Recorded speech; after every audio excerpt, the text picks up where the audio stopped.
Hello, everyone. This is the Illuminati religion, and it's to bring one humane truth to the world. And I've been seeing what's going on in the Holy Land, and the war, and the bloodshed, and that's not pleasing to God. And if you understand all the holy books, and you understand why this shouldn't be happening, it's because people often use the holy books to justify a cause, or to justify a rationale of they should be owning something. And I'm going to explain, this is why the Zionists shouldn't have Israel. And I'm not an anti-Semite. It has nothing to do with me hating Jews or anything else. It has to do with the holy books and the way the evolution of the Word of God. That's the best way to say it. And the point of all religion, Judaism, Christianity, Islam, Hinduism, and this Illuminati religion, is you're supposed to be as humane as you can be. That's the whole point of God's teaching. Be humane. It was the point in the Torah. It was the point in the Gospels. It was all with all the prophets that came after, Moses, all those prophets in the Tanakh. That's what they were trying to teach people, to be good and humane people. That was the point of Muhammad, with his revelation and, the revelation that he was given for the Quran. It's to be humane. Be humane and good people, sinless people, because that's the way you have a good society. So I'm going to read this sermon, why the Zionists shouldn't have Israel. And use reason. Don't just go, oh, he hates us and blah, blah, blah. No, don't do that. I want you to think and use reason. Because religion is supposed to be about reason. But people, they get so caught up in religion, they lose their minds, and they become really irrational over religion. But religion is supposed to breed you into a very reasonable person, so that you can see reason. So I'm going to read this sermon. I've done some looking into Zionism, and no, I'm not an anti-Semite, but from what I've seen, Zionism is a typical example of people in power perverting and watering down religion to get what they want and get people not truly educated in God to follow. In this instance, a country. And I know it has a big following, and there's a simple reason why. Because if you understand the ungodly nature of people, you know they love to hear and be told what they feel is going to make them richer, more powerful, and superior. But they hate to hear any kind of rational truth if it doesn't agree with their agenda or beliefs. So if those in power tell a certain group of people that they can get more money, power, or superiority, usually many will quickly follow. If these people are told that they are wrong in God's eyes for their behavior, they often get mad and don't want to hear anything. This is the ungodly nature of people, and the nature that true people of God fight against. This is the reason many of the prophets were killed in the Old Testament, and the reason Jesus was crucified. And this is the fundamental problem of people not living truly for God and being as humane and rational as they can be.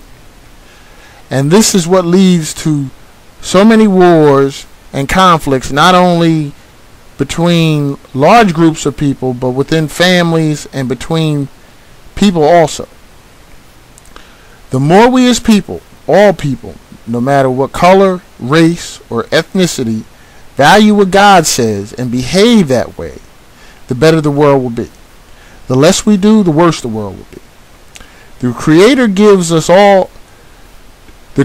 of all gives us rules to live by, to keep us at peace with each other. God doesn't put us all here so we can compete, fight, oppress, and kill each other off. That's people making the choice to do evil. This is not an insult to Jews, but Judaism shouldn't exist, just like Christianity shouldn't exist. And it's only because as man messes up religions, God has to replace them. Just like you have to replace a car after years of wear and tear messes it up. Well, mankind's ungodly behavior puts wear and tear on religion, secularizing it, corrupting it, making it about money and power, and eventually destroying it, making it useless. People practicing evil in a religion makes it useless. And if mankind messes up this Illuminati religion, secularizing it, making it about money and power, and other ungodly things, it will have to be replaced also. All of the true faiths start out teaching people to be as humane and good to each other as possible, while worshiping God is the way. But carnally natured people, in their lust for power, endless material wealth, and superiority, pervert and destroy this simple concept. Mankind's ungodliness destroys religion, so God sends a new prophet with revelation from God, but others, not being able to see the humanity and goodness of what the prophets are teaching for whatever reason, stay behind in these religions instead of moving ahead to the next true humane religion. And they refuse to see the fact that the next religion is built on their holy book or books, and this is why all of these different religions are in the world. Now, doesn't that make sense? So hurting innocent people, no matter what nationality, race, or religion, for money and power is not the way. Being humane as you can is the way. The Torah was God's instructions to build a model society in that time for the children of Israel. It was God's true, fair, humane law, not some king's unfair, inhumane law that favored him and hurt everyone else.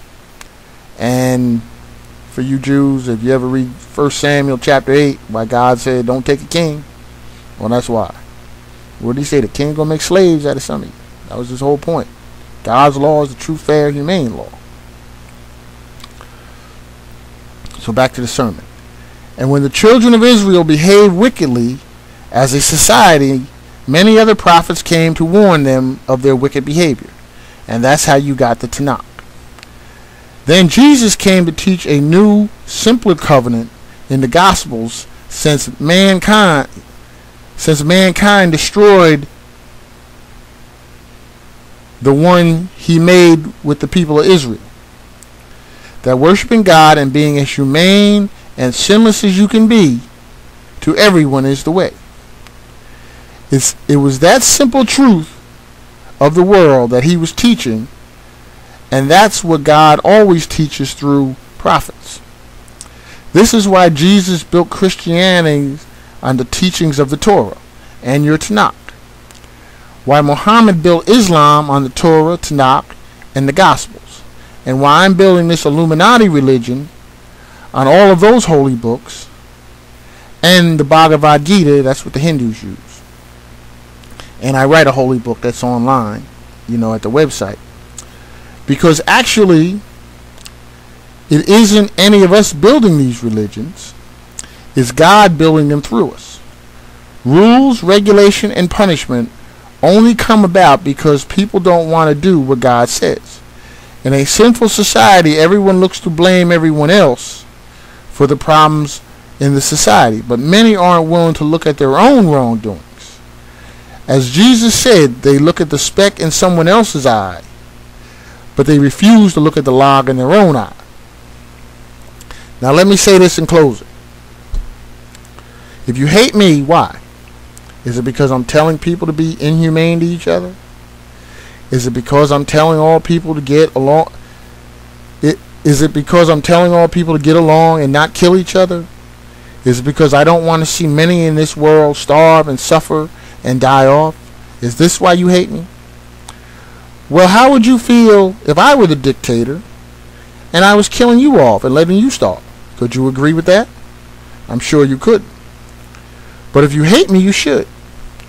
So don't do evil to someone else who is innocent, no matter who it is. Try your best not to hurt and oppress another innocent human being, no matter what race, color, creed, or religion, because that determines your value as a human being. If you have all the money and material wealth in the world while others suffer, then you have no value. Your money and possessions have value to people, but you just have to be tolerated.